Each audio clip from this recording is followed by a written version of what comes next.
Tinimsiz yog'ayotgan jala ust-boshimizni shalabbo qilib yubordi. Ayniqsa, ustimizdagi shinel tobora og'irlashib, yelkamizdan bosar, nam badanimizgacha o'tib ketgan, sovuqdan iyaklarimiz qaltirar edi. Lekin biz joyimizdan jilmasdik. Ataylabdan qilinganmi yoki unutilib qoldikmi, ish qilib yomg'ir ostida suvga tushgan mushukday turar edik. Qiziq, o'zimizning shahardan samolyotga chiqayotganimda havo ochiq, quyosh qizdirar, bitta ko'ylakda ham odam jiqqa terga botar edi. Bu yerda esa butunlay teskarisi. Oradan chamasi yana yarim soatlar o'tib, kazarmadan chiqib kelgan ofitser har birimizni yoniga chaqirib, aft angorimizga sinchiklab qarab oldi-da, so'ng kazarmaga kirishimizni buyurdi. Kansellariyada bizni sariq mo'ylovli, boshi xumday, bo'yi 2 metrlar chamasi, mundiri ozoda, etigi yaltiragan kishi kulib turib kutib oldi.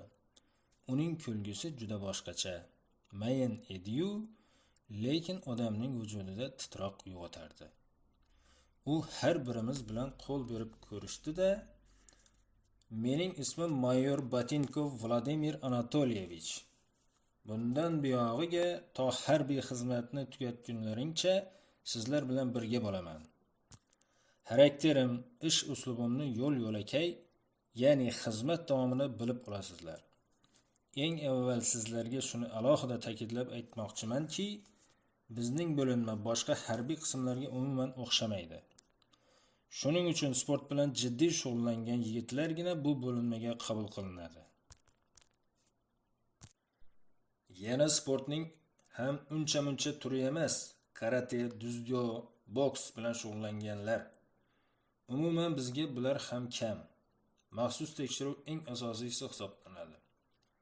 Siz, hurmatli do'stlarim, ana shunday sinovlarning hammasini ortda qoldirib keldingiz. Buning uchun men sizlarni tabriklayman, deb mayor yana bir boshdan har birimizning qo'limizni siqib chiqdi. Hamma qatori men ham juda xursand edim. Shu kuni bizni o'z holimizga qo'yishdi. Xizmatga kelgan yosh askarlar bir-birimiz bilan tanishdik. 15 kishining 3 tasi rus, qolganlar boshqa millat vakillari ekan. Bizning O'rta Osiyo tomonlardan mendan bo'lak hech kim yo'q. Yaxshiyam tuman markazida yashaganim.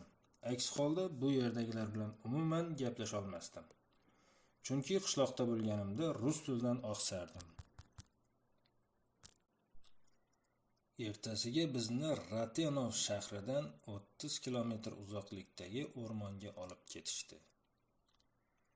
Yo'l-yo'lakay detlar bilan qanday muomala qilishimiz haqida kelishib oldik. Ammo bekor tashvishlangan ekanmiz. Borgan joyimizda 3 ta ofitserdan boshqa hech kimni uchratmadik. Ha, endi bu yog'iga o'zimiz xon, ko'lankamiz maydon bo'lib yashaymiz, deb o'ylagandik. Yo'q. Chuchvarani xon sanaganmiz, ertasigayoq ma'lum bo'ldi.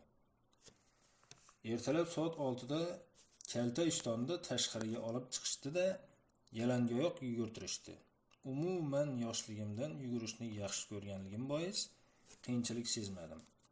Faqat ertalabdan muzday yerga oyoq qo'yish yoqmasdi. Buning ustiga o'rmon ichidagi nam qumda yugurish ham bir muncha qiyinchilik tug'dirar ekan. Men Germaniyaga uchib kelishimizdan avval bu joylarning yerini o'zimiznikiga o'xshagan tuproqli bo'lsa kerak, deb o'ylagandim. Biroq bu yerda tuproqning o'zi yo'q ekan. Hamma yoq qop-qora qum.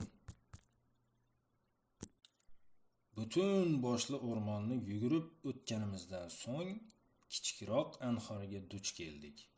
Starshinaning buyrug'iga binoan o'zimizni suvga otdik. Suv ham baxtga qarshi muzday ekan. Tovuqqa o'xshab xo'ppayib qoldik. Keyin suvdan chiqib, yana ortga yugurib qaytdik. 2 qavatli qizil g'ishtdan nihoyatda pishiq qilib qurilgan Hayronman, tuproq bo'lmasa, boshdan nimadan tayyorlashgan? Kazarmaga yetib kelganimizdan keyin ma'lum bo'ldiki, yoshligimizdan sport bilan qancha shug'ullangan bo'lmaylik, baribir hali xom ekanmiz.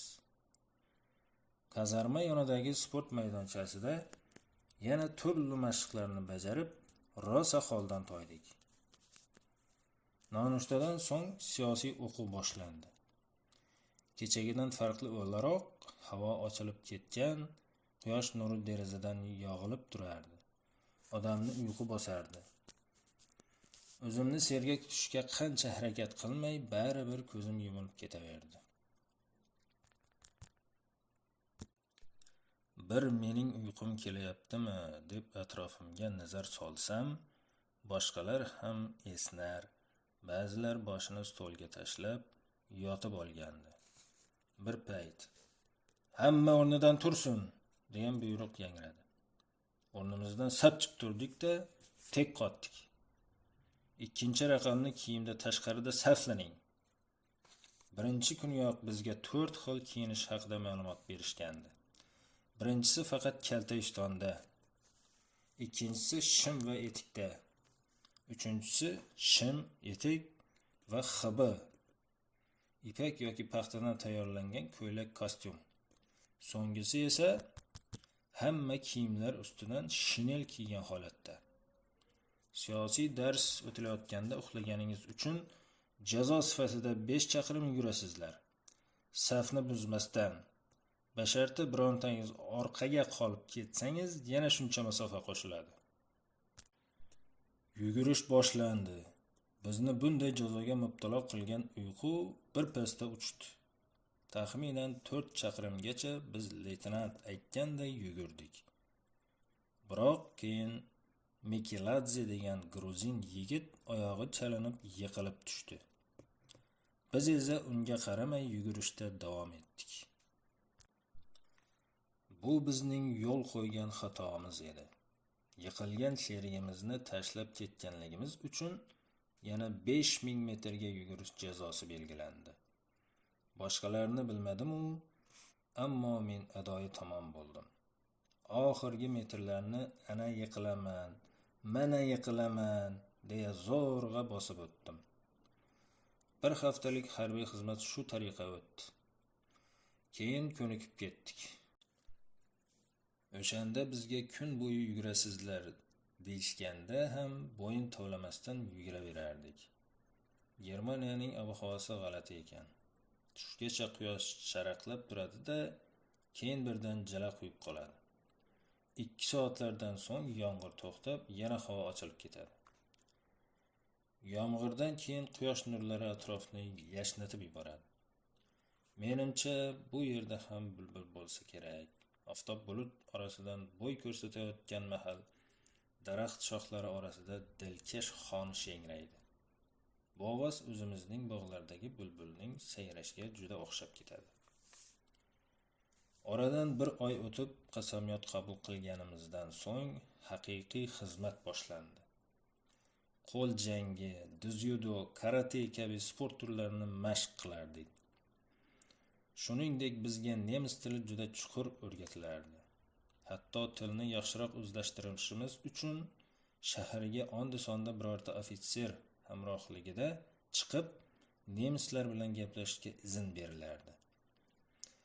Mayor Botinkovning aytishiga qaraganda, 6 oydan keyin harbiy Germaniyaga borishimiz va u yerda hozirgi olgan bilimlarimizni qo'llashimiz lozim bo'lar ekan.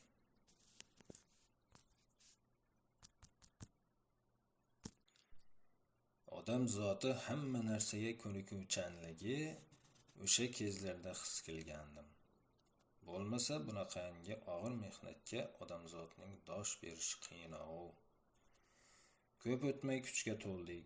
Komandirimiz buyruqlarini u aytganidan-da yaxshiroq bajara boshladik. Shundan keyin sezish qobiliyatlarimizni kuchaytirish mashqlari boshlandi. Asalari qutilari keltirilib, bizni yalang'och qilishib, a'zoyi badanimizga asal surishdi. So'ng arilar makoniga sayohat uyushtirishga majburlashdi. To'g'risi, bunaqangi baloyi ofatdan omon qolish dargumon. Har tomondan yuzlab arilar shunaqangi yopirildiki, na qochib, na ularni urib o'ldirib qutulasan. Yaxshiyam har bir askar bor yo'g'i 3 daqiqadan bu ajal komga qo'yildi. Aks holda bemalol janozamizni o'qib yuraverishardi.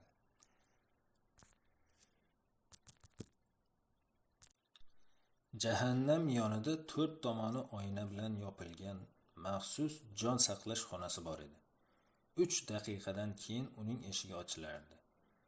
Shu yerga qochib kirib jonimizni omon saqlab qoldik. Mana shunday ajoyib mashg'ulotdan so'ng, xoh ishoning, xoh ishonmang, birorta askar bir-birini taniy olmadi. Hammaning joni halqumga kelgan, alami naq burnining uchida turardi. Bitta ari chaqsa bilinmasligi mumkin, lekin sog' joying qolmasa har narsaga tayyor bo'lib qolarkansan. Qarindosh urug'i-yu ota-onasigacha obdon siylangan, shu kungacha aytayotgan gapiga qalampir qo'shmasa turolmaydigan ofitserlar bilan yumshoq tortishib qolishdi. Oilamiz, sevgan qizlarimiz haqida so'rashdi. O'zlarining hayotlaridagi qiziq voqealarni eslashdi. Ehtirosli, kulgili latifalar aytishdi. Qarabsizki, bir zumda askarlardagi asabiylikdan asar ham qolmadi. Oradan 3 kun o'tib xuddi o'sha mashg'ulot takrorlandi. Biroq bu safar buyruqdan bosh tortganlar bo'ldi. Ayniqsa Mikiladze: "Men o'zimni har qanday sharoitda ham xor qildirib qo'ymayman", dedi asabiylashib. Unga darhol nizom eslatildi. Buyruqni bajarmaslik oqibati nimalarga olib kelishini uqtirildi. Biroq Mikiladze oyog'ini tirab turib oldi. Shunda uning yuziga kutilmaganda musht tushdi. Zarba shunchalik kuchli ediki, bechora gurji yigit o'mbaloq oshib qulagancha bir muddat hushsiz yotdi. "Ko'rdinglarmi, ahmoqlar?" deya baqirdi mayor Botinkov, ko'zi qinidan chiqqudek bo'lib. Bittagina tasodifiy zarbaga chap bera olmadi. Ertaga hayot-mamot jangida undan nima umid? Yoshlaringda hamma narsani qoyilataganlaring bormi? Askarlarning boshi egildi. Zero hech kimning kaltak yegisi yo'q edi. Mashq boshlandi. Birini ko'rib ancha fikr qilib qolgandik. Ta'zirimizni ozroq yedik. Lekin negadir hech kim asabiylashmadi. Gurji ham indamay tanasini arilarga tutib berdi. Buni qarangki, ari chaqsa kimning qayeri qanaqa shishishini ham bizga ma'lum bo'lib qoldi. 6 oy mobaynida arilarga talanaverib, bu jonivorlar bilan qadrdonlashib qoldik. O'ziyam tinimsiz o'ldiraverganimizdan ancha kamayib qolgandi. Yutganimiz shu bo'ldiki, agar toshday qotib uxlab yotganimizda kim yonimizga kelsa, darrov sezadigan, xavfning oldini oladigan darajada sergaklashdik. Uxlagan holatda endi istalgan narsani qo'riqlashimiz mumkin edi. Albatta, har qanday vaziyatdan chiqib ketishimiz, professional jangchiga aylanganimizdan quvonardik. Biroq negadir xat juda kam kelar, kelganlari ham qandaydir boshqacha. Ya'ni menga ukam xat yozadimi, singlim xat yozadimi, dast xati, mazmun mohiyati bir xil edi. Biz yaxshi, uydagilar yaxshi va hokazo gaplar. Mahallamizda nima yangiliklar? Singlim Saida o'qishga kirmoqchi edi. Nima bo'ldi? Botir futbolga qatnashmoqchi edi. Qatnashyaptimi, yo'qmi? Bular haqida uydan kelgan xatlarda lom-mim deyilmasdi.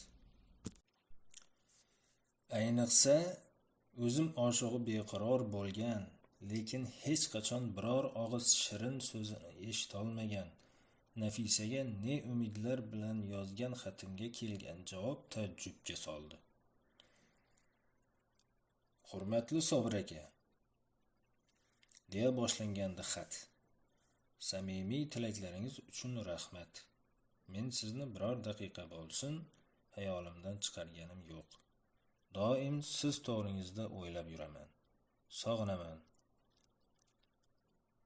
Shuning uchun o'sha siz bilan suhbatlashib vaqt o'tkazgan boqqa tez-tez borib turaman.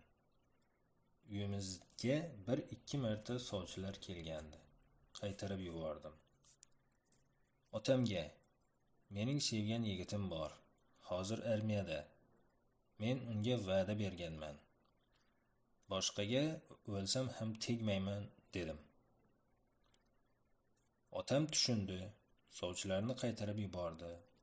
Jondan aziz Sobir aka, mendan mutlaqo xavotir olmang. O'zingiz yonimga, quchog'imga sog'-omon qaytib kelsangiz bo'ldi. Xo'p, xayr. Sizni sevib qoluvchi Nafisa. Qiziq. Umrim bino bo'lib Nafisa bilan biron joyda uchrashmaganman. U meni ko'rib qolsa, aftini bujmaytirib o'tib ketardi.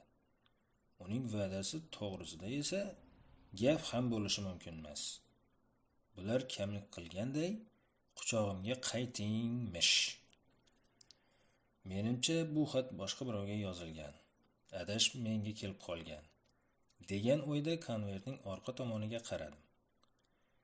Yo'q, boshqa birovga emas, aynan menga yuborilgan. Nazarimda mening xatim Nafisaning dugonalaridan birining qo'liga tushib qolgan u o'sha qiz hazillashib Nafisaning nomidan xat yozgan. Asabim qo'zidi. Nafisaga xat yozganimga afsuslandim. Hoy-nahoy u dugonasiga xatimni ko'rsatib, ustimdan kulgan.